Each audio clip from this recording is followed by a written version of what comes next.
Esse episódio é um oferecimento Alura, a maior e mais completa escola de tecnologia do Brasil. Ganhe agora 15% de desconto na matrícula e tem acesso a todo o conteúdo através desse link www.alura.tv/mundofreak. Ou, se preferir, aplique o cupom de desconto MundoFreak tudo junto na hora de fechar a matrícula. E aproveitem, nesse mês teremos Imersão Dev, dessa vez Alura e Google Gemini. As imersões da Alura são a porta de entrada para muitos profissionais de tecnologia. Mais de 1 milhão de pessoas já participaram, criando diferentes projetos e aprendendo na prática. Agora, a Alura e o Google Gemini se uniram para criar a maior imersão dev da história. Então, se você quer começar uma carreira em tecnologia, aprendendo HTML, CSS e JavaScript do zero, já criando projeto com a ajuda do Gemini, a inteligência artificial do Google, se inscreve agora na imersão dev com Google Gemini. São 5 aulas gratuitas, premiação para os melhores projetos,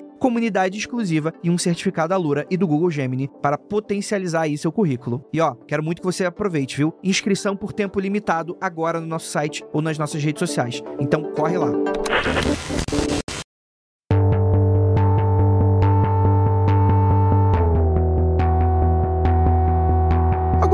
Começaram suas carreiras investigando relatos de avistamentos de OVNIs e acreditando firmemente na possibilidade de visitas alienígenas à Terra.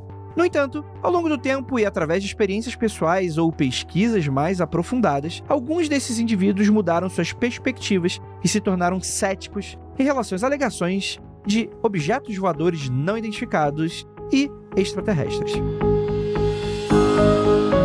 Em contrapartida ao episódio número 483, Céticos que se tornaram Believers, chegou o momento de falarmos daquelas pessoas que, com o passar do tempo, passaram de pessoas que acreditavam para pessoas que negavam a existência disso tudo. Logo depois da vinheta, e a gente já volta.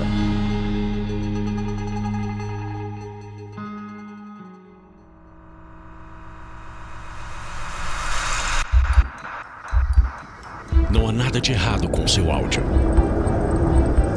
Adentramos agora através dos seus sentidos. Estamos preparando você para o que vai acontecer nos próximos minutos. Além do que conhece por tempo e espaço, o contato com algo além. Não conte para ninguém e nunca olhe para trás, pois este é Mundo Freak Confidencial.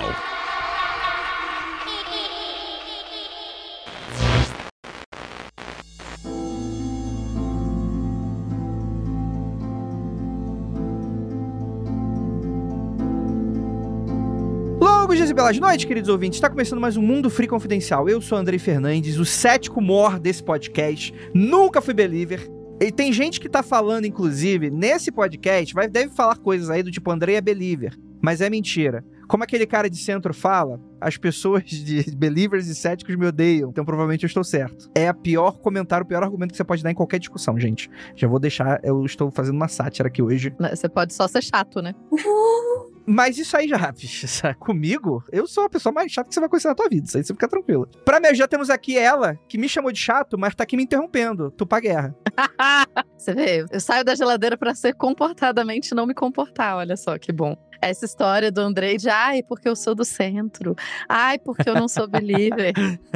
Há 6 anos atrás colava, Andrei. Entendi. Há 10 anos atrás colava, hoje. 10 anos. Há 15 que eu nem fazia podcast, colava, né? Mas sabe que em breve vai fazer 10 anos que eu gravo o Mundo Freak, então. Caraca, hein? Eu tô muito velho. Tô fudido. Enfim. Enfim, eu tô no momento hoje de rebranding, gente. Então vocês não reparem. Temos aqui também ela, que está no momento de rebranding, nossa queridíssima Jay Carrillo. Eu continuo cética mesmo. Não tem rebranding nenhum, não. Vamos. É cética, mas sai por aí tirando tarô, que eu fiquei sabendo, hein? Não é, menino? Eu comprei um tarô. Olha isso. Comprei um tarô da Cartomante. Vocês já viram que lindo aquele tarô? Comprei, adorei. Muito muito bonita. Eu adoro as coisas da Cartomante. Ela é ótima, maravilhosa. Eu comprei porque era muito bonita. Eu sei jogar, eu sei fazer qualquer coisa com aquilo. Não, é só porque as cartinhas são bonitas. Mas então, a gente vai aqui falar de believers que viraram céticos, mas a gente vai falar dos believers que viraram céticos mais engraçados que eu já encontrei.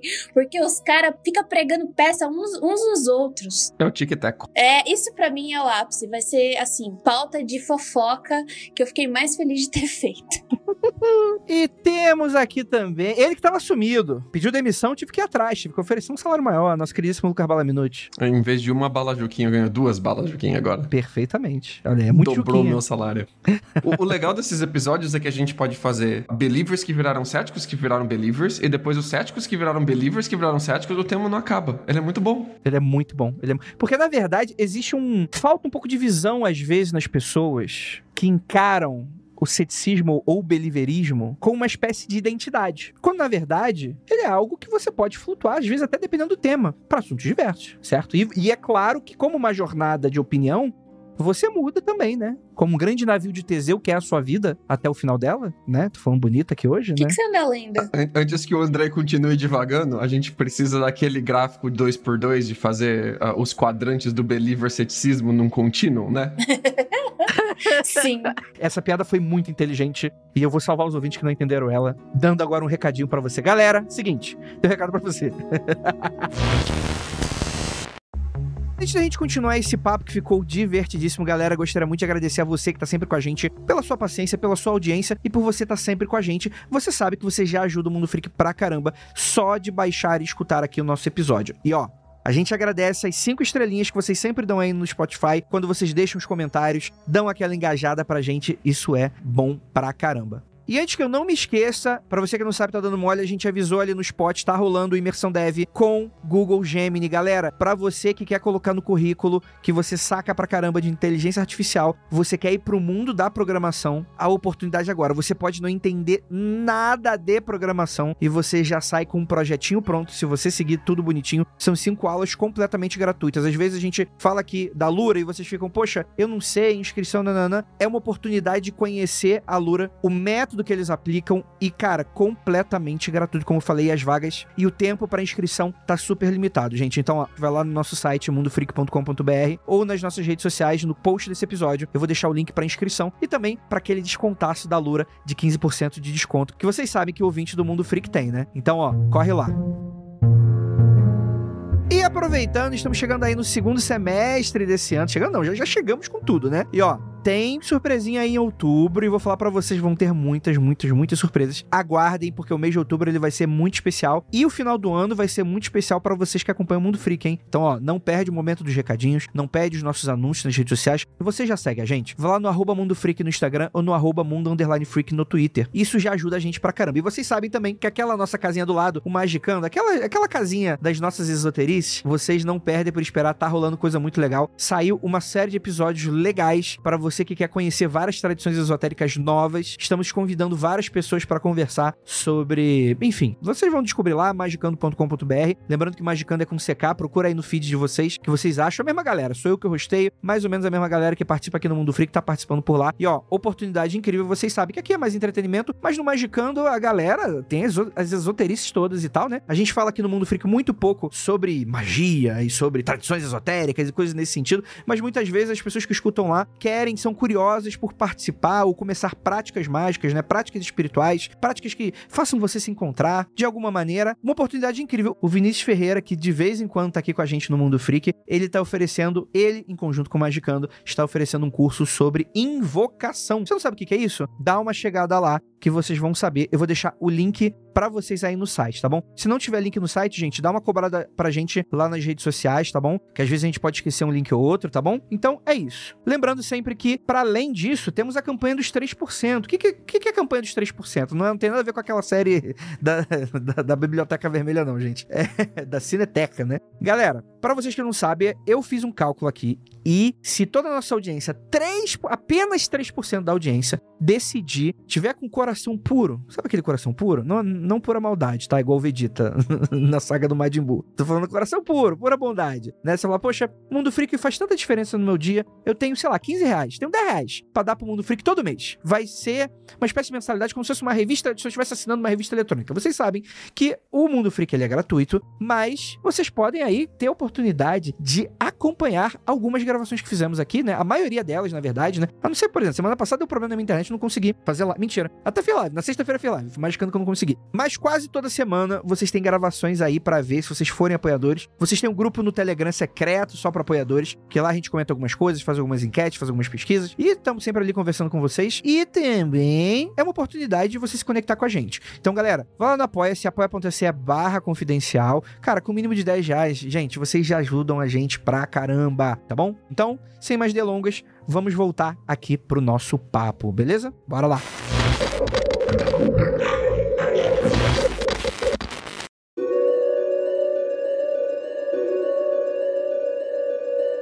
Vamos lá então, galera. Isso é um tema complicadíssimo. Eu já queria começar esse podcast fazendo um pedido pro nobre ouvinte. Gravamos a contraparte desse episódio antes, que são os céticos que se tornaram believers, ou seja, pessoas que eram descrentes de certos tópicos e que eles passaram a acreditar. Aqui a gente vai fazer a contraparte, que é o quê? Os believers, né? Pessoas que já acreditaram em suas vidas e eles se tornaram descrentes. O que é também uma jornada muito natural. E eu percebo que a galera que escuta Mundo Freak tem muita pouca paciência com cético. Muita pouca?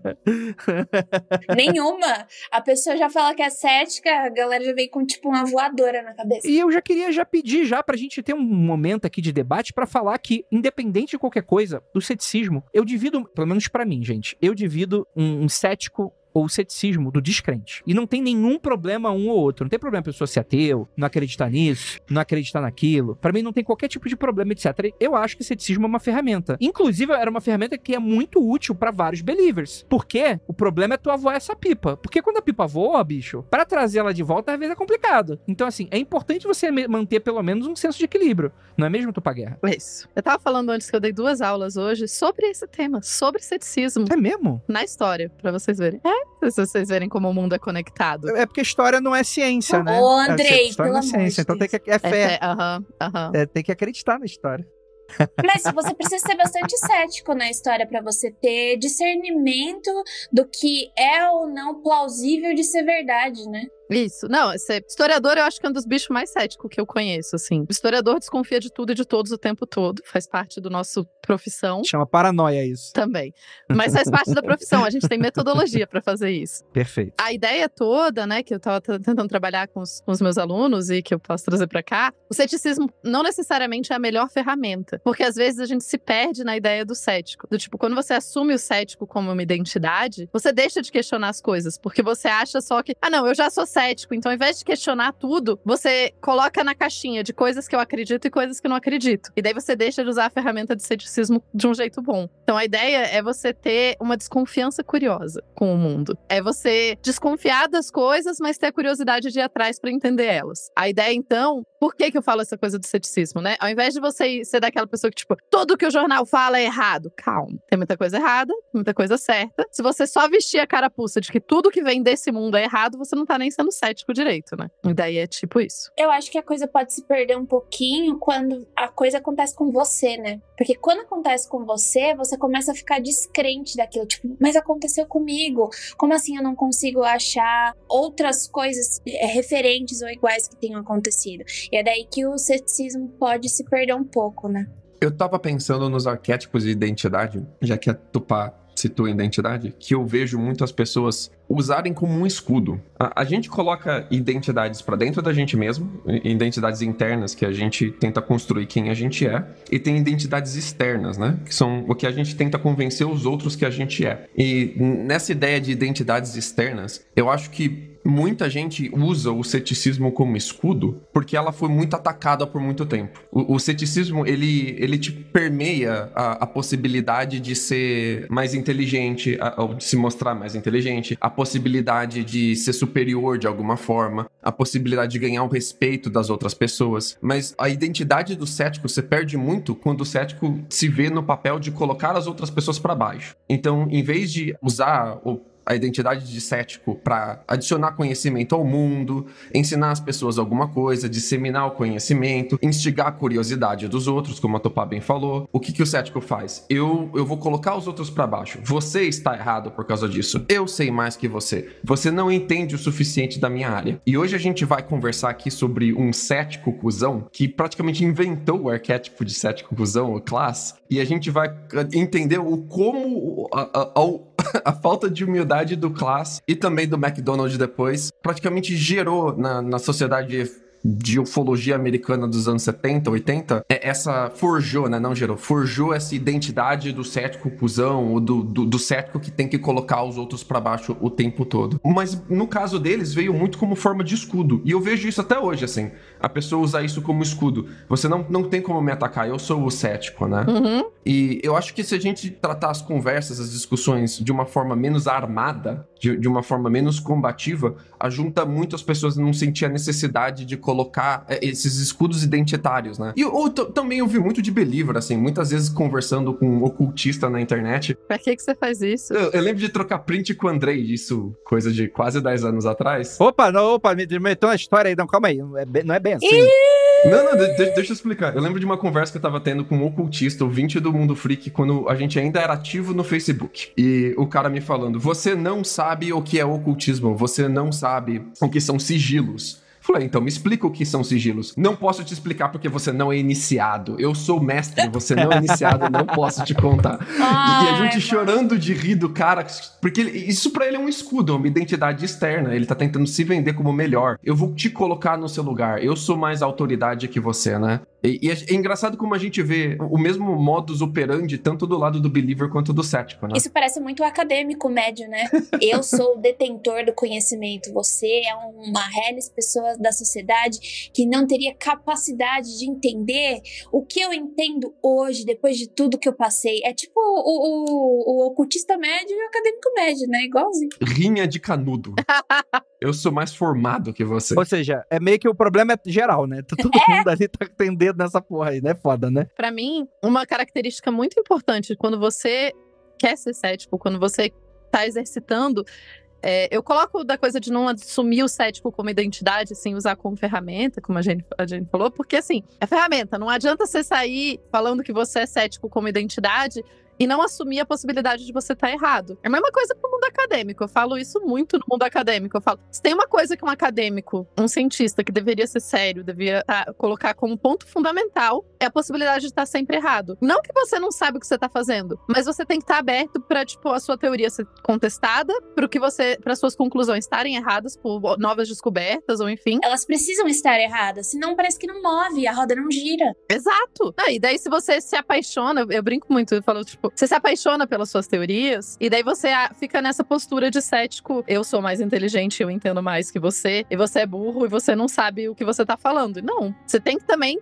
tá disponível a tá errado. Então, a questão toda, antes da gente continuar esse papo, é importante porque às vezes a pessoa sabe o que é cético, mas é um termo também que ele é muito vulgarizado. Justamente porque é natural que pessoas podem acreditar ou não em histórias. Por exemplo, fantasma. Tem gente que vê fantasma. Se isso é um fenômeno sobrenatural, ou se é um fenômeno psíquico, indifere a discussão toda. A questão é, tem gente que não vai ter essa experiência e não vai acreditar. Tem gente que inclusive vê e não vai acreditar. Tem gente que vê e acredita e gente que não vê e acredita, né? Mas o ceticismo, em teoria, não é exatamente isso, né? O ceticismo nasce dentro desse contexto científico em que, por exemplo, se a gente tem uma hipótese bastante fundamentada e alguém apresenta algo, como estava sendo falado aqui até pouco momento, né? E alguém apresenta algo divergente, é natural que o ceticismo haja aí como uma ferramenta muito útil que vai sendo colocado à prova aquele conhecimento. É o famoso advogado do diabo, naquela esfera de conhecimento do quando pessoa era para ser eleita papa, alguns dos diáconos ali, né, dos bispos, alguém era colocado ali para ser o advogado do diabo, para ficar meio que espizinhando, para ver se a pessoa ali no tete a tete, se algum dos argumentos do cara ia ser convencido e o cara ia deixar de ser um candidato aprovado. Aqui é quase como se fosse a mesma coisa. É você assumir um pouco essa postura de advogado do diabo para meio que você lapidar e reforçar ou refutar aquela nova hipótese que muitas vezes vai, às vezes, de encontro com o próprio senso comum.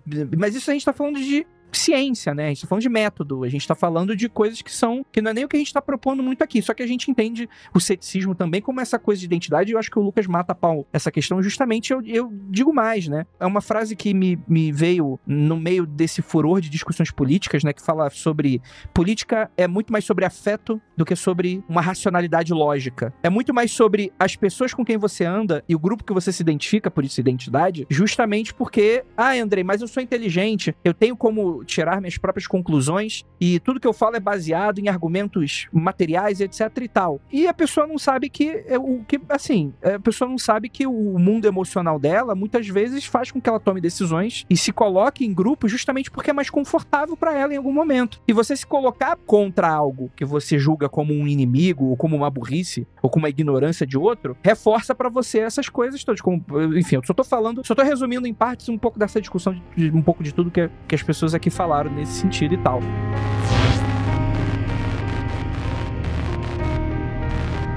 Você comentou que a Jay comprou tarô. Vou contar uma história pra você. Aqui tem uma parada que chama estate sale. Quando alguém morre, ou uma pessoa muito velha morre e não tem o que fazer com as coisas dela, os filhos da pessoa, normalmente os herdeiros, né, eles abrem a casa e colocam tudo que tá dentro da casa à venda. Então você entra na casa e você pega copos e você fala, quanto custa esse copo? $1 por copo. Aí você vai lá e compra o copo. Tudo que tá dentro da casa tá à venda. As roupas, os eletrônicos, tudo. E a gente tava visitando alguns estate sales, porque tava faltando copo, talher, tudo aqui em casa, né? A gente não tem mobília aqui.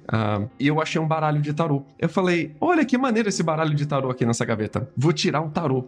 Do nada, com o tarô dos outros. O ouvinte que gosta de tarô vai querer me matar agora. Mas a Ivy não sabia o que era, ela nunca tinha visto. Aí eu embaralhei o baralho, fiz a paradinha lá que eu tinha ouvido o Mundo Freak de como fazer certinho. Aí eu tirei 3 cartas. Aí saiu o enforcado, o louco, a morte. Eu falei, olha que beleza, devem estar me querendo muito bem aí pelo mundo. E eu fiquei eu achei engraçado, eu achei divertido, não achei nada demais. Mas a Ivy ficou maluca. Ela começou a pesquisar na internet o que era a parada, o que significava. É legal. Ela queria muito entender o que era aquilo, sacou? E isso, pra ela, era um ceticismo curioso muito legal. Pra mim, era só o cético cuzão tirando sarro da parada, sacou? 2 formas completamente diferentes de ser cético, né? Ela tava sendo um cético muito mais legal do que eu fui, que tava brincando do baralho de um morto. Mas tudo bem. Eu adoro. Tipo, eu ouvia muito Magicando exatamente por isso, entendeu? Porque eu queria saber o que os outros pensavam, queria conhecer. Eu cheguei a ler os livros da Penumbra, o discordianismo, por sinal, acho, tipo, muito legal o negócio, entendeu? Amo o discordianismo. Tanto que a Belle Félix é super discordiana e todo mundo fica caindo matando nela nos stories do Instagram, que ela posta dando bom dia atrás tem o Homem de Ferro e ela fala bom dia com tio Patinhas, sabe? E tipo, isso é legal, é engraçado. Então, é você conhecer, eu acho que basicamente é uma forma de cultura. Você conhece, você não desrespeita, entendeu? Faz parte da cultura daquela pessoa, mas você aprende também. Não precisa acreditar, mas também não precisa desrespeitar. E eu acho que é legal, eu acho que é por isso que eu também caí aqui no Mundo Freak falando sobre alienígenas. Pô, eu sou física, mas eu não preciso ficar só com aquela parte dura, né? Com aquela parte da matemática, aquela parte da física. Eu posso extrapolar e posso brincar com o que eu já sei também, entendeu? Não escute esse episódio, Mundo Freak Confidencial número 37. É o melhor Mundo Freak Confidencial até hoje. Fica aí a dica pros ouvintes que não ouviram esse ainda. Cara, mas sabe o que é foda? E aí eu faço um apelo pras pessoas que estão escutando, que é um negócio que eu acho de verdade, gente, muito feio mesmo. Vem o Andrei Pai aqui brigar com vocês aqui. Ai. Não pode. É feio brigar com um amiguinho. Que é o seguinte, gente, eu cansei de deletar comentários de pessoas que passavam muito do ponto desde o início do Mundo Freak Confidencial com a base do seguinte argumento. Nossa, mas tá tão óbvio que existe, por que essa pessoa está sendo tão chata ou tão cri-cri, ou por que essa pessoa simplesmente não acredita na parada? E, gente, deixa eu contar um segredo pra vocês. Foda-se. Assim, de verdade, você já parou pra pensar meio que foda-se? Não, de verdade, foda-se, né? Tipo, o que a outra pessoa acredita ou não acredita não faz qualquer diferença na sua vida. E eu queria entender de verdade, eu queria estar no coração aí dessas pessoas e entender exatamente qual é o ponto de incômodo que é você baixar um podcast, ter uma mesa de debate, no qual, em teoria, é chato quando tá todo mundo se concordando, ter alguém ali que está sendo advogado do diabo em dado momento e falar, nossa, que chato, essa pessoa não acredita no mesmo que o meu. Qual é a parada? Eu queria entender. Política, pelo menos, eu consigo entender a nível de como a pessoa acredita que aquilo pode ou não afetar a realidade material, social, do tecido social, ok. Eu falo, beleza, a pessoa deu uma emocionada, porque às vezes, no contexto da cabeça dela, a gente sofre, e nananã, e às vezes até passa do ponto por causa disso, mas beleza, ok. É entendível. Agora, caralho, a porra do ET glu-glu. Que porra estão fazendo a porra da tua diferença se a pessoa acreditou nessa merda, caralho? Eu respondo pra você, André. A pessoa que baixa o episódio e escuta, ela faz de um nível íntimo. O ouvinte é nosso amigo e a gente ajuda a construir a identidade dele, assim como ele ajuda a construir a nossa. Quando tem uma pessoa que discorda, é como se aquele tecido que faz a nossa realidade, a nossa identidade dentro da gente, tivesse fraquejado, sacou? Por isso que dói lá dentro. Porque dói dentro da própria identidade da pessoa. Eu entendo isso. Eu sei qual é. Entendi. Mas não deleta não, Andrei. Deixa a pessoa passar vergonha. Parênteses aqui. A pessoa, então, ela se vê com a identidade ameaçada. Ah, é? Mas é isso aí. E quanta gente só tá aqui sendo discordiano em muitas vezes. Porra, vários sabe? episódios a gente teve que tirar leite de pedra. Eu falei umas paradas absurdas que eu jamais falaria que é pra dar andamento no episódio. Exatamente. Bastidores. Tem episódio que o Lucas vem mais believer do que muito believer, e enfim. Mas é fogo, porque na vida real, você também incomoda as pessoas quando você começa a fazer essas perguntas do porquê, e ela se sente pessoalmente atacada, e você, cara, nada contra você, tá tudo certo. Passa na frente da academia com um hamburgão daquele soltando bacon. Pra ver o que acontece. Eu acho que é bem isso, é muita identidade, né? Assim, as pessoas às vezes se sentem ameaçadas quando você começa a fazer o porquê, a pessoa, não, mas como assim você não acredita no que eu tô te falando? Você não precisa questionar o que eu tô te falando, porque é uma questão de crença. Ao mesmo tempo, que é o perigo que é essa questão que eu tava trabalhando em sala do ceticismo, que é você achar que ser cético é só não acreditar em um grupo de coisas. E não é isso, né? Ser cético é ser cético com tudo. Tem uma cartilha do cético na internet, né? Você sente essa cartilha. E daí você tem um grupo de coisas que você não pode acreditar. Mas aí as outras, tudo bem, né? E eu falo brincando, mas por essa ideia de ter uma cartilha de coisas que eu não acredito e uma cartilha de coisas que eu acredito, e ser cético é ser isso, que a gente começa, que é uma galera assim, vereda pra teoria da conspiração, que é anon e etc. Né? E o oposto também acontece, né? Teve um cara, por exemplo, vou falar essa fofoca de novo. Teve um cara que eu acompanhava não vou falar mídia, eu acompanhava o trabalho desse cara, ele era um cético. E eu falava, porra, eu adoraria chamar esse cara pro Mundo Freak, esse cara parece divertido. E aí eu falei, poxa, a gente vai gravar sobre, sei lá, Terra Oca, foda-se, qualquer assunto. E aí, mas eu já expressei pra ele, mas é uma coisa que a gente tem um jeito mais de entretenimento de falar e tal, com responsabilidade, a gente fala, etc. Só que eu falei de uma maneira bem curta e enxuta, assim, né? Cara, na semana seguinte, o cara gravou o que ele tinha que gravar, falando, não, porque essas pessoas que gravam esses assuntos de entretenimento e nananana. Então, tipo assim, eu acho que a gente até recebe mais believers reclamando de céticos do que o oposto, justamente porque o cético, ele já vai ter uma barreira que ele não vai dar play nesse podcast.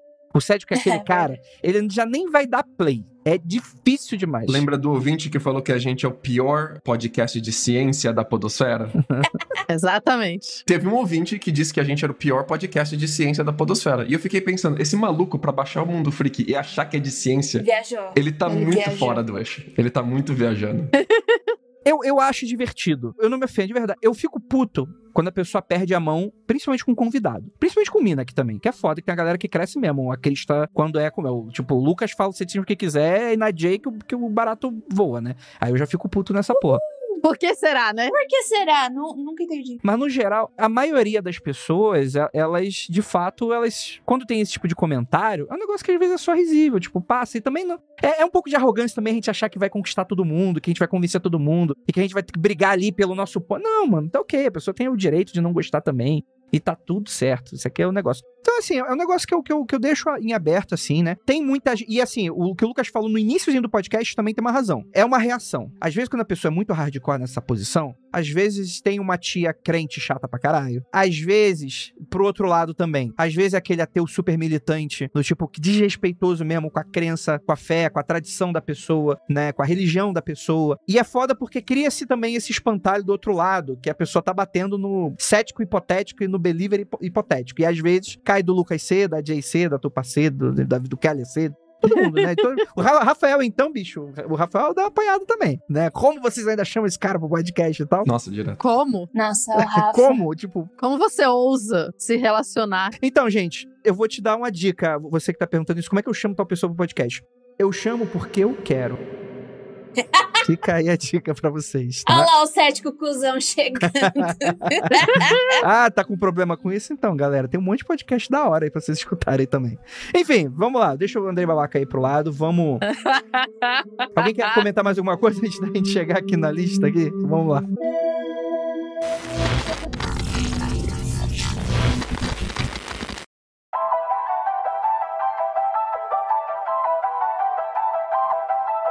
Gente, então a gente preparou uma lista de exemplos de pessoas que foram pro outro lado. E, novamente, um reforço que eu gostaria de dar, que eu já falei no início, não tem problema mudar de posição, gente. Fiquem absolutamente tranquilos, é normal. Inclusive, acho eu, um dos meus talentos, mudar a pessoa de posição nesse sentido. Eu achei que você ia falar, meu talento é mudar de posição da cama pro sofá.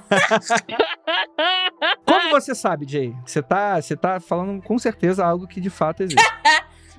Você colocou a câmera. Olha debaixo da sua cama hoje. Olha aí, cuidado com as piadas, hein, gente? Sou conservador. Sou conservador na economia e liberal nos costumes. Vamos para frente, vamos lá. Vamos começar com o Philip J. Klass. Cara, esse cara é muito legal.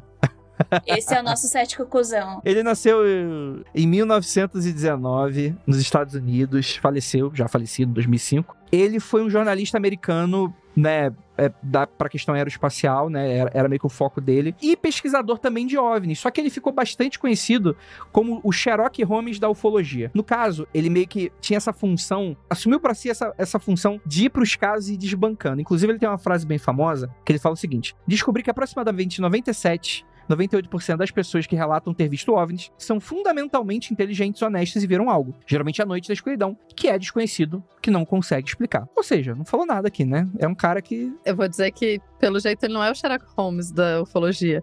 Ele é o Padre Quevedo da ufologia.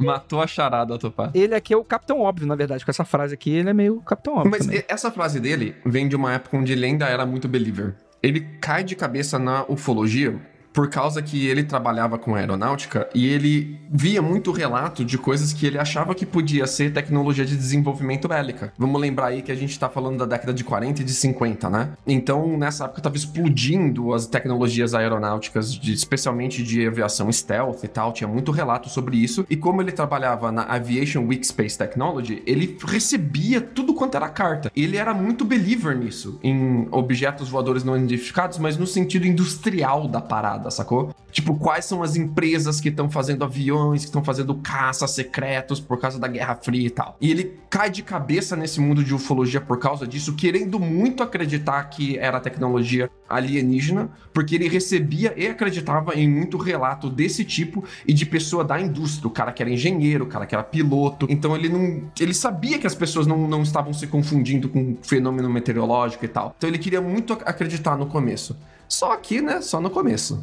Ele é o clássico que você é aquela pessoa que, tipo, pô, se essas pessoas estão no céu, elas trabalham com isso, elas aprenderam sobre isso, elas estão dizendo pra gente que tem coisa estranha, é porque tem coisa estranha aí. Então, mas aí eu acho que uma coisa que o Lucas falou me chamou bastante atenção, tem um pouco dessa questão, né? Quem trabalha com público relacionado a isso e tem uma posição muito clara, tipo, eu sou cético, ou eu sou believer, é muito complexo você fazer a mudança de curso mesmo quando você mudou de opinião com algumas paradas. Isso é uma coisa que porque é muito, como você tá trabalhando com isso, né, fica muita coisa registrada. Ainda mais, assim, o cara era, enfim, ele trabalhou em jornal, etc, então tinha muita coisa impressa, dava pra resgatar na internet, então mais ainda. Às vezes, em 2, 3 anos, você muda completamente de opinião com relação ao assunto, e é um negócio que é complexo você fazer essa mudança de rumo, porque alguém pesca um tweet teu, pesca um texto teu. Já usou o site de deletar todos os tweets anteriores, André? Eu já. Então, cara, eu penso nisso todos os dias. Me deem as dicas aí, porque Jesus amado, a galera é muito chata. Né? Cara, eu imagino até que seja uma posição difícil. E eu acho até que também, não necessariamente eu tô aqui falando que talvez ele tivesse só numa posição difícil, por isso que ele se tornou esse cara. Às vezes também é porque também é comercialmente interessante ele se tornar esse cara. Saca o cara do History Channel que o cabelo foi ficando mais maluco conforme as temporadas iam indo? Então, tem uma relação comercial aí bem interessante aí também, né? E não é uma crítica não, é o trabalho dele. Dá pra gente ver o desenvolvimento desse personagem que ele vai criando através dos anos, porque ele vai chegar ao ponto de que o FBI FBI vai mandar carta pra ele, pelo amor de Deus, para de vazar segredo de guerra da gente. Ele era muito virado em teoria da conspirações que eram verdade, sabe? Que no final se tornaram verdade. Bem fifi.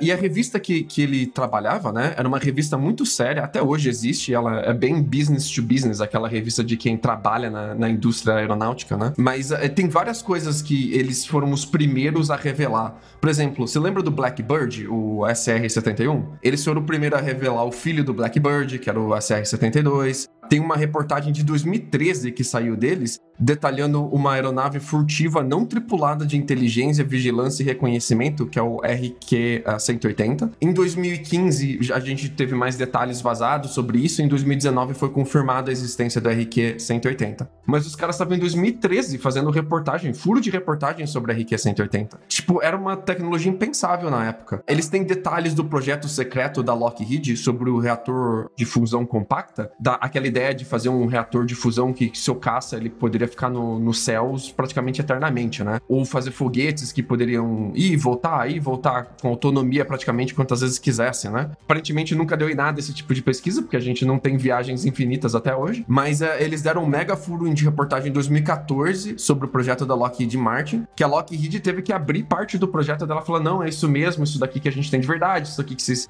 descobriram de errado. Então, tipo, é o tipo de revista que vem dando furo em teoria de conspiração bélica sobre objeto voador não identificado de 1950 até hoje, cara. A revista existe fazendo isso. Na verdade, o Class foi ele que escreveu um dos primeiros artigos para essa revista sobre orientação inercial em 56, orientação de mísseis por infravermelho em 57 e microeletrônica em 57 também. Ele ainda foi mais além, escrevendo os livros, né? Porque já que ele estava ali em contato com todo esse avanço tecnológico e sabendo como que estava acontecendo, ele escreveu um livro chamado Sentinelas Secretas no Espaço em 71, que foi um dos primeiros sobre tecnologia de satélites e espiões. Então, o Class, ele estava no meio do avanço tecnológico militar ali, entendeu? E recebendo muitas cartas de pessoas que viam coisas. Então, ele estava no ápice, basicamente, do que um ufólogo queria estar. Sim. E um crossover interessante, pra lembrar, o nosso episódio Céticos que se tornaram Believers, que é o outro, é o 483. Tem um crossover interessante com relação ao Class, que é a treta que ele tinha com Stanton Friedman, que era o cara que a gente citou no episódio passado, nessa outra contraparte. Que era o cara que era um físico nuclear, que ele se tornou amante de OVNIs, e os dois ficavam se pegando de porrada, né, intelectualmente. É bastante momento, assim. O Class é tão pentelho que não só nesse crossover aí com Friedman, ele ainda se meteu numa Jessica 12, que também é episódio do Mundo Freak, o 52, e teve um retomo aí, uma retomada no 472. Ou seja, o Class, ele literalmente era o fofoqueiro da ufologia no momento. Ok. A parada do Class é que em algum momento, depois do relatório de Condon, ele vai fazer a travessia de ser um believer em teorias da conspiração e acreditar que existem objetos voadores não identificados de fora da Terra mesmo, é essa parada, pra ser um cético que quer explicar tudo com uma hipótese só. Ele inventou a hipótese do raio globular de plasma, que a galera chama muito de plasma global, não chamam de raio globular ainda, mas é tipo um raio de plasma, e ele achava, né, que a grande maioria dos relatos poderiam ser explicados por esse bola de plasma ambulante. E ele chega a tentar dar todo um embasamento físico para isso. Ele levanta hipótese, ele faz testes em laboratório, faz testes industriais, tenta reproduzir, nunca consegue, mas tenta reproduzir o raio globular. E ele vai dizer que, olha, existe esse fenômeno que a gente não consegue explicar. Esse plasma, ele se comporta de forma com que ele é atraído pelos veículos que a gente tem hoje em dia. Então ele diz que OVNI em charuto, OVNI em globo, OVNI de ponto de luz, que se expande e contrai, vários pontos de luzes que se unem e depois se dividem de volta e dançam e tal. Especialmente os vistos por pilotos em meio a uma viagem, ele diz é tudo raio globular, é tudo a mesma parada, e esse é um raio globular que ele é atraído pelos veículos que a gente tem hoje, por isso que a gente tem tanto avistamento de piloto, tanto avistamento de militar. E ele vai querer explicar tudo com isso. E ele vai cair de pau em cima de todos os outros céticos e ou believers que não gostam da explicação dele. Porque é uma explicação muito genérica e muito generalista, né? É qualquer coisa. Qualquer coisa vai ser isso. E, tipo, eles também não conseguiam explicar o que eram esse plasma, o que eram esses raios globulares. E daí o McDonald, que é um believer que virou cético também, que a gente vai falar mais pra frente, eles se pegaram no pau e, assim, o Class, ele fez uma coisa...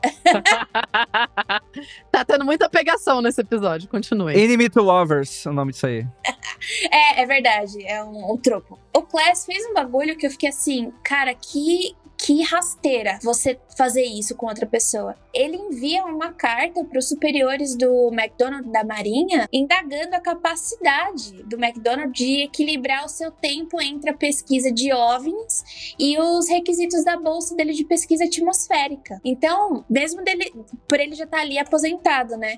Isso não levou à retirada do financiamento que a Marinha fazia para o McDonald, mas aumentou as críticas no Klaus. Ou seja, ele estava indagando por que esse cara, além de aposentado, tá trabalhando com pesquisa, mas tá defendendo OVNI. Vocês estão pagando esse cara pra isso?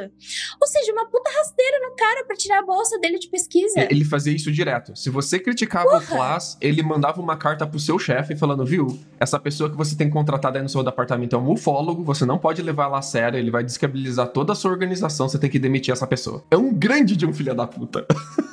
Você não pode ter um hobby, né? E a pessoa que vai atrás da bolsa de pesquisa dos outros é um tipo muito especial de pessoa terrível. Vamos pegar ele de pau? Vamos pegar de porrada? Vamos. Pra quem não conhece o McDonald, o McDonald, ele é outro believer que virou cético, ele não te vende hambúrguer. Ele também não tinha uma fazenda? Não tinha uma fazenda. O McDonald era... Ele vai se envolver com uma briga gigantesca com o Klaas, que eles vão passar, tipo, uma década e meia trocando carta e publicação e homenagens, entre aspas, uma ou outra em livros e tal. E um tentando bater no outro, né? O McDonald também era believer e foi virar cético depois. Mas eu trago pra vocês uma resposta de publicação do McDonald para o Klaas sobre os raios globulares do Klaas, né? Eu não vou detalhar a carta de 40 páginas, mas ele resume a carta em 8 pontos finais, né? Na conclusão dele. O McDonald diz que a teoria do Klaas sobre raio globular, ela é muito ruim por causa desses 8 pontos. Ela não introduz medidas quantitativas, ela se baseia em medidas qualitativas apenas, não tenta tirar medida de nada. Então a gente, tipo, fica só na base do relato. Plasmas são notoriamente instáveis e evanescentes. Ele não bate com as descrições de OVNIs estáveis que a gente tem. Então, tipo, a gente conhece alguns fenômenos de plasma, não é assim que plasma se comporta. Plasmas precisam de fonte de energia constante e o Klaas não consegue dar uma explicação de como esses plasmas teriam uma fonte de energia. E aí ele começa a tacar o pau e eu vou ler da íntegra pra vocês do que ele chama o Klaas, fazendo a voz do McDonald. Através de uma série surpreendente de mal-entendidos, Klaas constrói uma tese no sentido de que os poluentes atmosféricos são favoráveis à formação de plasma, e a partir disso faz repetidas deduções equivocadas. Klaas não tem a mínima ideia de como funciona poluentes. E ele vai aqui descendo vários comentários sobre isso. A ignorância de Klaas básica sobre esse assunto é alarmante. Aqui em outro comentário. É incrível que Klaas seja engenheiro elétrico e tenha cometido todos esses erros aqui. Ele segue uma lista enorme de erros do que o Klaas fala. O cara... Não, porque, pra quem não sabe, o McDonald, ele era químico e ele fez mestrado em meteorologia. Então ele tá tacando pau num engenheiro elétrico. Tipo, o que você tá falando aqui, querida? Você é burro, filho? A carta dele é cheia de matemática, cheia de fórmula, cheia de desbancar o Klaas, né? E o comentário final dele é... Não tenho dúvida que o Klaas não está tentando te enganar, ele realmente acredita naquilo que ele diz. Os seus comentários e teorias constituem uma escancarada forma de ignorância do autor. Olha, é esse o nível de baixaria que esses dois vão chegar. Gosto. Era muito mais legal do que o Twitter hoje em dia, né? Porra! Era, mas muita classe, muita classe. Constituem a ignorância do autor, é muito bonito. Eu amo brigas acadêmicas. Eu gosto mais ainda quando elas são em artigo, mas nesse... Olha só que delicinha, gente. Essa publicação, dessa carta que eu tô trazendo pra vocês, ela é uma carta que tá no banco de informações da CIA, e é uma carta que ela ela é um relatório, praticamente. Ela faz parte de um grande relatório de 1968, né? Do Simpósio de Física Astronáutica. Física Astronáutica seria? Astronáutica não é astronáutica, né, Jay? Astronáutica é o quê? Não, astronáutica separada. Mas é Astronautic Symposium aqui. Eu não sei. Não vou falar besteira. Foi astronáutica mesmo. Isso é astrologia, isso aí. Claramente astrologia, concordo com o Andrei. Claramente astrologia. Faz parte de um relatório da CIA sobre o Simpósio de Astronáutica de 1968. Então, tipo, os caras estão trocando farpas em relatório qualquer, assim, sabe? Onde eles puderem trocar farpa, eles vão trocar. Cara, excelente. O Class, ele tem uma questão também no Majestic 12, né? A gente tem um episódio do Majestic 12, que é o 472, que a gente reabre o caso, e seria aquela treta, né? Aquela conspiração de que o presidente Eisenhower teria juntado umas 12 cabeças entre cientistas e militares e feito uma espécie de cabala secreta para discutir os alienígenas, etc e tal. Em teoria, esses documentos comprovando isso vazaram nos anos 80, só que são documentos que você não tem comprovação. E é meio que a conclusão que o Class chega, né? Parte dessa questão é que só o FBI ou o governo poderia aprovar se esse documento é falso ou verdadeiro. E óbvio que eles não vão fazer isso, né? Independente se ele é falso ou verdadeiro, né? Tipo, se ele for falso, não vai. Se ele for verdadeiro, eles não vão menos ainda, né? Então, a quantidade de recursos que eles gastariam pra tentar provar esses documentos seria muito grande, né? Ou seja, ele não chegou em conclusão nenhuma e falou, pode ser, pode não ser, então é isso aí. E o Class é um grande filho da puta, né? Porque, enfim, no meio dessa treta com o McDonald, ele ainda tava na treta com o Friedman. E ele faz aposta pro Friedman, né? Olha, eu te pago $10 mil naquela época se você me provar que tem alienígenas. E ele ainda fala, né? Com base na minha aposta de longa data de que os OVNIs nunca serão provados reais, mas esperaria ficar rico com os royalties e em vez de passar muitas horas da semana desmascarando OVNIs, finalmente teria tempo para assistir TV, ir ao cinema e talvez ler alguns livros não relacionados a OVNIs. Ele é um chato. Não, chato sou eu. Esse maluco é insuportável. Tenho muita pena dele, né? Aí, André, ele é o exemplo claro do tipo, se todo mundo tá me criticando, é porque eu devo estar certo. Não, é porque você é chato. Cara, não seja esse maluco. Ainda mais esse cara que vai de cobrinha porque você discordou dele. O cara que mais tem isso aí na internet. Não é só cobrinha. Ele te segue o resto da sua vida. Fala o que o Class fez com o Friedman depois, Jay. Não, foi com o McDonald. Não, com o Friedman. O Friedman também. Conta aí, então. O Friedman, ele foi se mudar pro Canadá, né? Em 1980, eu acho, alguma coisa assim. Tá. E o Class manda uma carta pro Instituto de Astrofísica do Canadá, falando, olha, esse maluco é metido com OVNI. Não contrata esse cara, porque ele vai ficar falando que o governo tá escondendo as informações secretas sobre OVNIs e ele vai cagar tudo a credibilidade do Conselho Nacional de Pesquisa aí. Então não contrata esse cara, não tem relações com esse cara. E não deu outra, né? O Friedman não demorou muito tempo, tava publicando pesquisa ufológica sobre o governo canadense e tá escondendo... Então, assim, não tava errado, né? Eu não sei se o cara tá muito errado, não. Nesse caso, aí talvez, né? Mas também não é desnecessário, né? Desnecessário. Isso aí também, né?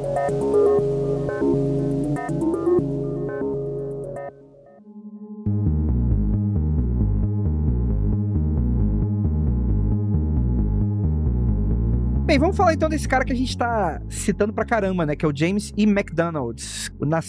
Cresceu em Duluth, em Minnesota, durante a Segunda Guerra Mundial. Trabalhou como criptógrafo da Marinha dos Estados Unidos e mais tarde se casou com Betsy Hunt, né? Ele conquistou um bacharelado de Química na Universidade de Omaha em 42. Muito cheio de marra esse cara. Seguindo o mestrado em Meteorologia do Instituto de Tecnologia de Massachusetts em 45, né? Massachusetts. Duluth é a cidade de Fargo, da primeira temporada de Fargo. Que inclusive é a única temporada maneira de Fargo. Maneira pra caramba, inclusive. Mas a Duluth é aquela cidade de Fargo. Fica aí. Que é assim, é um ovo. Mas Duluth é engraçado, porque ela tem muita citação na cultura pop americana, assim. Tipo, sempre pegam Duluth como exemplo de cidadezinha pequena no meio do nada. Sim. Enfim, ele era um cara que ele se dedicou bastante à questão da ciência, só que ele teve bastante interesse na questão dos OVNIs, né? Ofereceu, inclusive, uma apresentação detalhada e pública, né? Numa conferência American Meteorological Society em Washington, em 66. E a vida dele foi meio que... Ele até chegou a receber um convite, né, do Escritório de Pesquisa Naval para conduzir sua própria pesquisa de OVNI. Pra quem tá perguntando, poxa, Andrei, mas o governo perdia tempo com essas paradas e tal? E sim, sim, né, em 67 era um ponto de interesse muito grande do governo nesse sentido, assim, né? Pra provar justamente as paradas e tal. E aí, é aí que ele vai mudando um pouco a questão da hipótese, né? Foi ele que revisou os arquivos do Projeto Blue Book, né? E foi aí que ele percebeu que a Força Aérea estava realmente lidando de forma inadequada com evidências de OVNIs. E é aí que ele começa a, tipo, galera, o que tá acontecendo aqui? Perfeito, né? Só que a ideia é que aos poucos ele vai virando o cético, né? Então, eu acho que a ideia geral é que ele teve várias conclusões que eles foram tirando relacionadas a esses comitês com relação a OVNIs, né? Então, por exemplo, o governo federal estabeleceu um comitê, né? O Comitê Condon, que a gente chegou a falar em episódios... Eu nem lembro exatamente do episódio, que a gente falou do Blue Book, né? Do Condon e, enfim, de diversos outros, né? Desses projetos aí, painéis militares de pesquisa relacionados à ufologia e tal. Ele próprio classificou como mais de 30% dos casos investigados de OVNIs eram inexplicáveis. Então, ele era um cara que ele ficava ali de meio de caminho relacionado a essa questão da ufologia, né? Depois disso, ele testemunhou perante o Congresso dos Estados Unidos em uma audiência sobre o assunto de 68 e expressou mais sua opinião com relação a isso. Ele era um cara que ele estava bem presente nesse sentido, né? E ele morre em 71. Né, encontrado morto em uma área deserta, aparentemente por suicídio, clássico, suicidado aí também, né, fica aí. Então, é porque em 1970 o McDonald ele testemunhou ali no Congresso dos Estados Unidos contra o desenvolvimento do avião de transporte supersônico, alertando ali uns possíveis danos à camada de ozônio. Meio que ele tava mexendo com um negócio que bastante dinheiro, entendeu? E o testemunho dele foi questionado por causa da relação que ele tinha com os OVNIs. Então falaram assim, pô, o que você tá preocupada aí com transporte aéreo, sendo que você fala de OVNIs? E daí, menos de um ano depois, ele foi encontrado morto numa área deserta. Então reza a lenda e as teorias da conspiração de que, na verdade, ele foi suicidado. O McDonald, ele é muito interessante, porque se você chamar ele pra ser cético, ele vai ser believer. E se você chamar ele pra ser believer, ele vai ser cético. Ele tem bem essa capacidade do contra, assim. E ele é uma figurinha carimbada do governo americano, porque, geral, quando tinha algum tipo de comitê ou algum tipo de discussão no Congresso americano, ele ia lá na Casa Branca falar, bastante às vezes direto com o presidente também, sobre qualquer tipo de assunto relacionado tanto a OVNI, como astrofísico, como a ciência atmosférica. Então, tem várias aparições dele, assim, vários pareceres públicos dele relacionados ao governo americano. E ao mesmo tempo que ele é muito believer quando se trata de governo americano lidando com OVNIs, e ele critica muito duramente a forma com que o governo americano lidou com OVNIs, ele é extremamente cético do ponto de vista acadêmico. Então, toda vez que aparecia algum ufólogo falando, descobri o segredo dos OVNIs, é assim que os OVNIs levantam voo, ele mandava uma carta pra revista que o cara publicou aquilo, desbancando tudo que o cara escreveu, mostrando com física, com fórmulas, com matemática, que tudo aquilo que o cara tinha escrevido não é possível. Então, tipo, ele era muito metido em mandar cartas, assim, pra meios de publicação. Saiu uma matéria na revista X sobre uma matéria exótica que veio de outro planeta e como isso serviria de combustível para aeronaves alienígenas. Lá vai o McDonald mandar carta dizendo, não, isso não tem como isso existir, isso daqui vai de contrário com a física. Então ele era extremamente cético com os outros ufólogos, mas believer quando se tratava do governo americano. Ele era o cara das notas de repúdio, né? Tudo ele mandava nota de repúdio. Isso! Esse nossa, matou. Era esse mesmo ele. Podia participar ativamente da política brasileira, né? Claramente. Nota de repúdio. Cara, mas eu me identifico muito com essa posição, assim. Me dá uma vontade de ser do contra, é impressionante, assim. Quando eu tô com muito cético, muito believer. Então. Eu gosto. Ah, porra, todo mundo gosta de futebol? Eu não gosto, né? Porra, eu me identifico nessa postura aí. É meio cuzona? Sim. Não estou negando, mas é legal, é divertido. Se você achar o Andrei morto no deserto, já sabe por quê. Então. Eu enchi o saco de alguém que não deveria.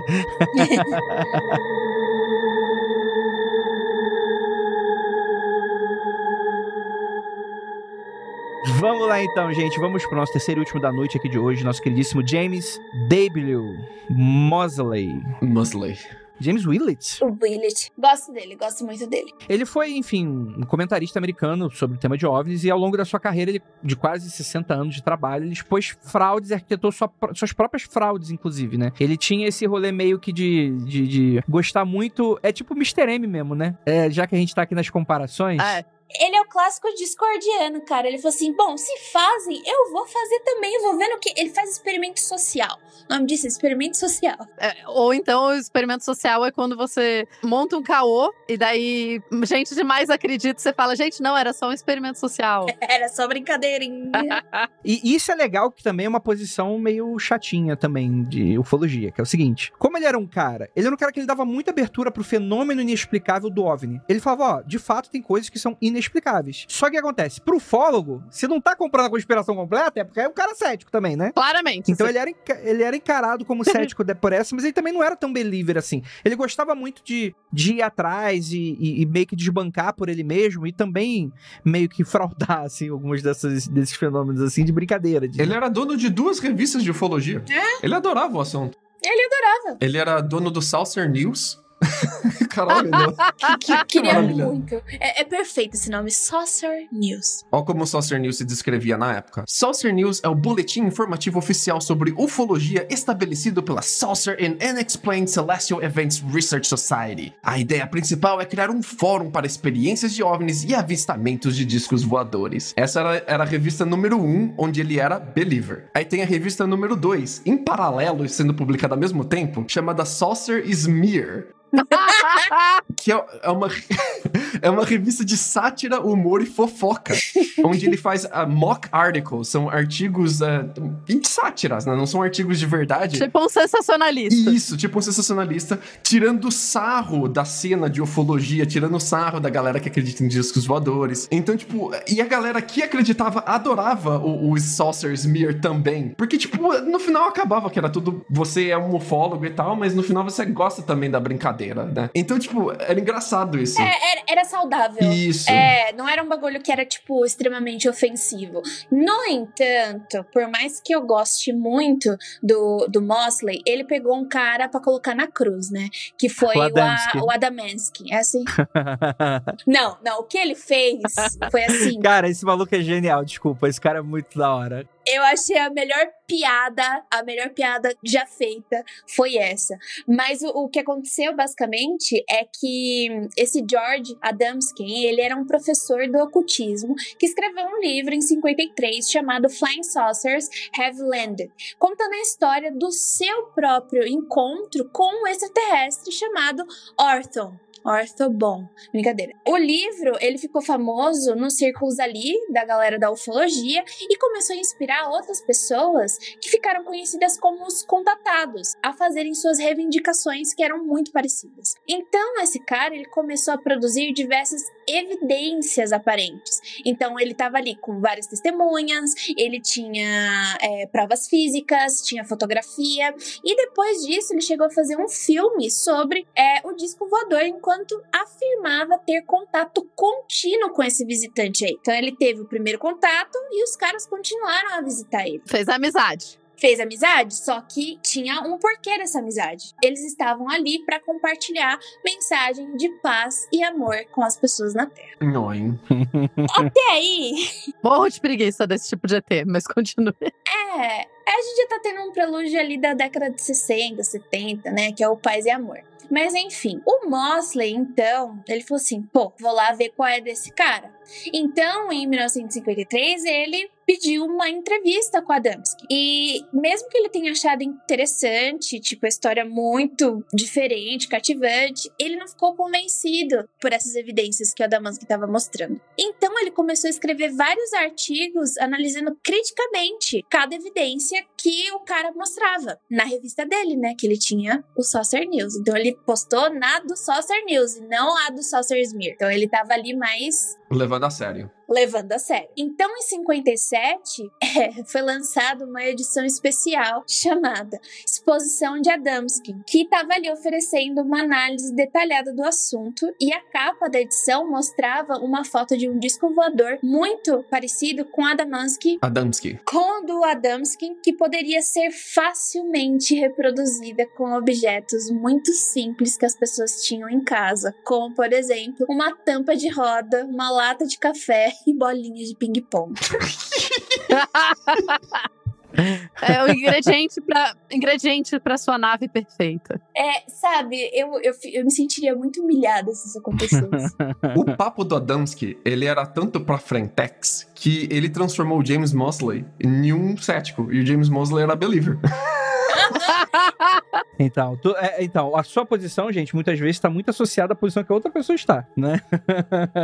Então, mas esse rolê aí do Mosley, ele foi um momento muito importante na cena da ufologia e do campo dos OVNIs, né? Foi a primeira vez que fizeram uma investigação muito séria e analítica de evidências que as pessoas estavam mostrando. Então tinha um cara falando que, olha, tem fotografia, tem não sei o que. Ele falou assim, beleza, se você tá me mostrando, se você tá me dando provas, a gente vai levar isso de forma séria. E daí acabou desbancando o cara. Pra mim, não querendo ser metido a historiador, mas já sendo, nesse artigo, o Mosley, sem querer, desenhou uma linha no chão. E ele falou assim, existem dois tipos de ufologia. Existe a ufologia da galera mais espiritual, da galera que acredita no negócio...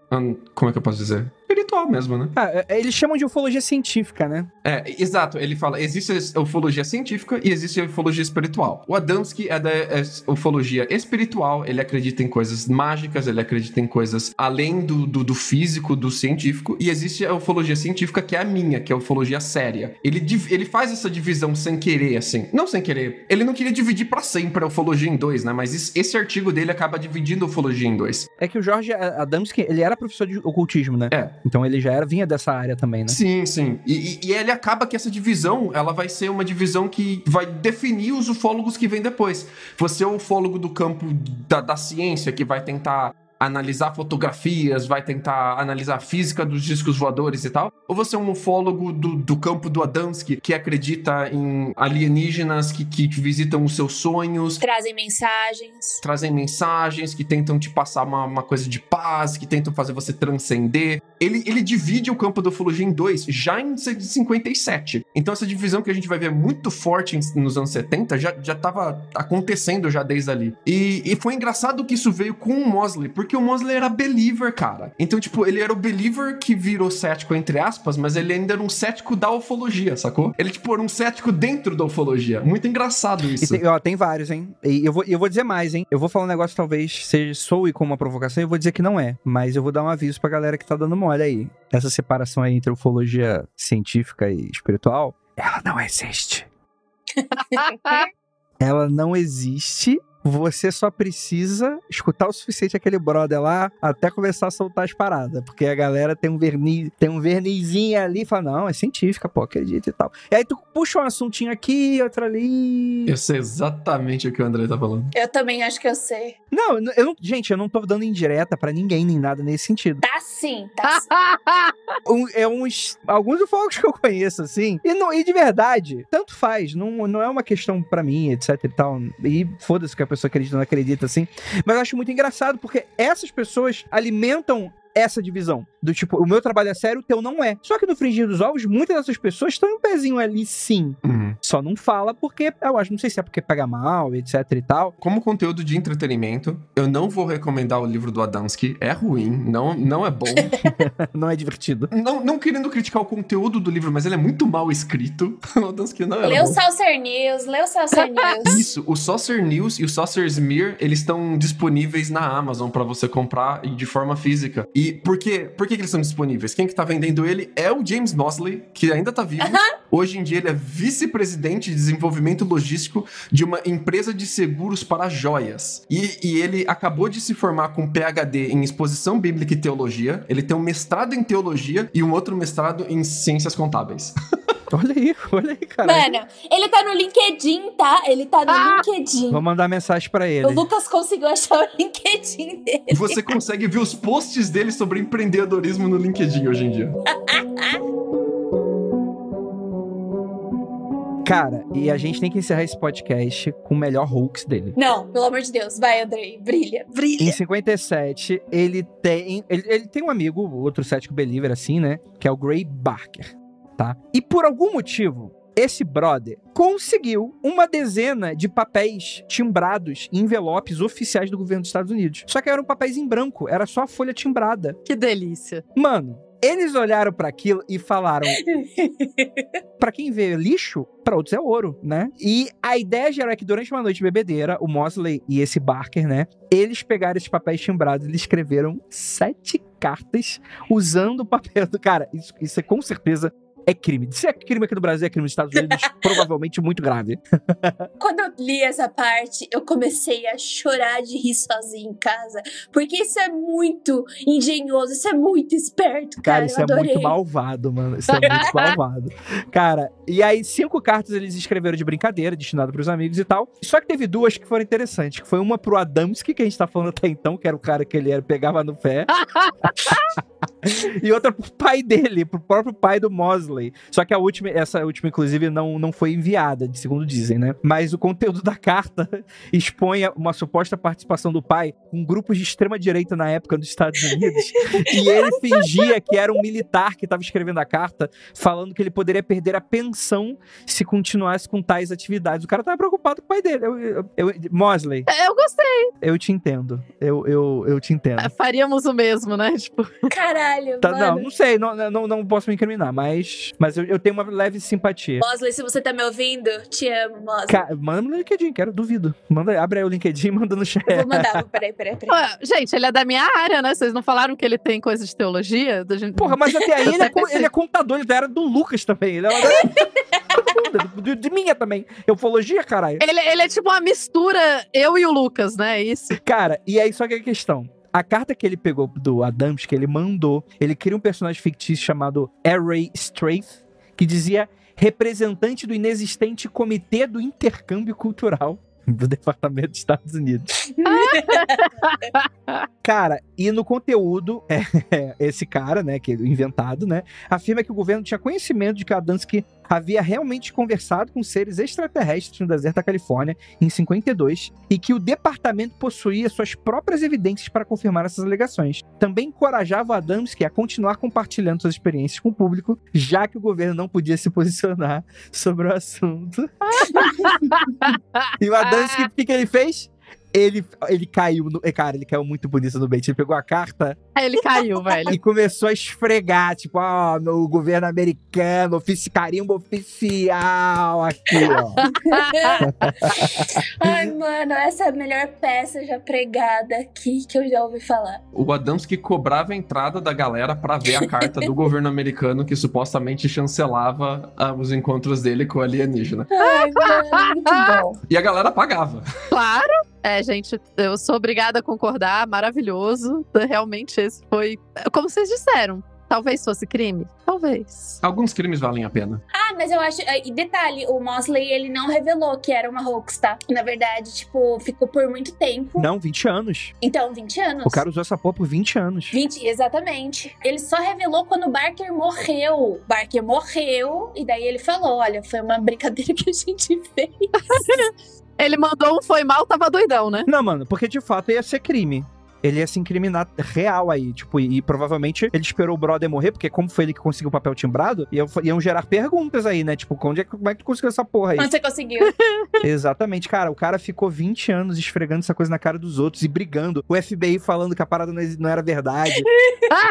E os outros ufólogos falando, essa é a grande prova. Mano, isso foi ponto de debate na ufologia por 20 anos, da galera, tipo, gerar muito conteúdo. Muitas cartas, muitas publicações, muita gente debatendo sobre o caso do Adamski por causa dessa carta maluca que ele escreveu.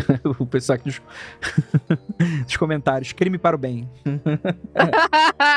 Eu vou contar uma coisa. Eu demorei muito pra fazer essa pauta porque eu não conseguia achar um believer que tinha virado cético. E daí eu encontrei esses caras, assim, depois de 2 semanas procurando. E quando eu cheguei no Mosley, o Mosley pra mim é o meu chaveirinho, porque eu me diverti muito pesquisando sobre. Ele tem várias outras hoaxes, tá? Ele não pregou só essas peças. Ele fez várias. Ele fez isso um hobby muito bem feito dele. Então, caso você queira saber mais sobre as hoaxes do Mosley, tem uma página na Wikipédia só pra isso. Boa sorte. Acho que é a moral da história. Zoe seus amigos, cometa crimes. Não, brincadeira. Brincadeira. Com papel timbrado do governo. Não fraude documento do governo. É feio. Papai Andrei não gosta. Não gosta.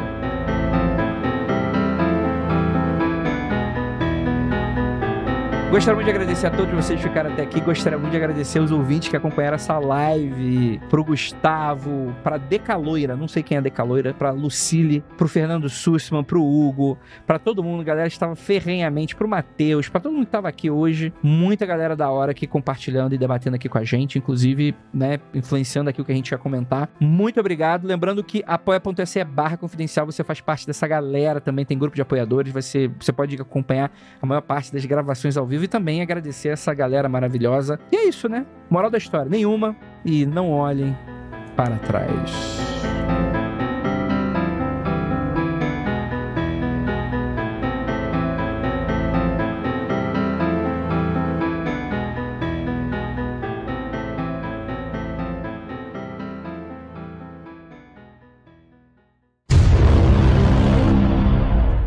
Na lista, eu vou fazer um pequeno debate aqui que a gente vai conversando, exatamente como a gente fez no episódio passado. Eu queria fazer um episódio espelho e tal.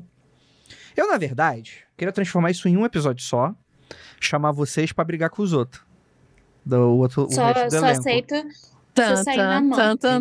Uai, eu sou a favor. E aí eu ia ficar no meio, porque eu sou claramente a pessoa de centro aqui desse podcast, que eu não vou nem pra um lado nem pro outro. Eu sei exatamente o ponto de equilíbrio. E aí eu tenho a dominância... O cético que virou believer. Não, pô. É que tu não viu o Gravando Magicando. Ou tu não vi. Porque eu não ouço Magicando. Ou tu primeiro que você para de graça, que você tá no podcast dos outros, ó. Tu já tá embaixo comigo já. Já tá embaixo comigo já. Briga. Teu contrato não permite isso, mas ó, tô fazendo vista grossa. Como assim não permite? Tô fazendo vista grossa. Nunca assinei nada. Nunca assinei nada. Eu vou regravar essa entrada aqui, tá, Murilo? Em algum momento. Então, boa sorte. Adoro o jeito que a gente trata o Murilo. Murilo, a gente gosta muito de você. O Murilo existe já aquela complacência de... A gente já só troca olhares cansados de trabalho. E é isso.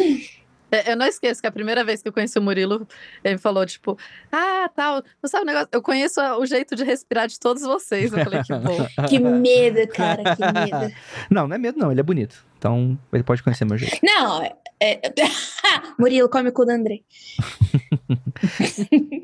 O Murilo come o... Brincadeira. Vamos pra frente, vamos lá. Interpretações, por favor, do que o Tarot quis me dizer. Obrigado. Pois é, eu tô curiosa também com as interpretações. Você tava falando de... Qual foi a carta? Enforcado, a morte. Saiu enforcado, louco e depois a morte. Qual foi a questão? Que eu perguntei pro Tarot, mas não pode dizer. Então vai se fuder, caralho. Então, porra, entre eu e o Baralho. Mas aí você tem que saber interpretar? Não, a pergunta, bicho, o problema do tarô não é que se funciona. O problema é o consulente que não sabe fazer pergunta. Fica aí a dica aí pro pessoal. Entendi. Pronto, agora a culpa começou. Vai, vamos lá. Enfim, isso é papo pra outro momento aí. Vamos fazer um episódio de tarô só com os céticos. O Corinthians cai pra Série B esse ano? Brincadeira. Faz um... episódio de tarô com céticos que tem tarô, né? Porque a Jay falou que comprou o tarô. Eu tenho eu tenho uns 4 ou 5 baralhos. Porque eu ganho baralhos de tarô com uma certa frequência na minha vida. Que bonitinha. A caixinha é muito bonitinha. Foi o TCC dela. Eu achei muito da hora. E ainda vem com, tipo, um negocinho explicando. Você comprar o tarô que foi o TCC de alguém, Jay, é muito perfeito. Tá dentro do personagem, parabéns. Então, tipo, muito fofo, cara. Eu fui lá e falei assim, vou comprar. Eu acho que ela foi indicada num prêmio de estudantes, etc. Não, super apoio, gente. Eu acho legal pra caramba. Este programa foi produzido por Paratopia Podcast Storytelling.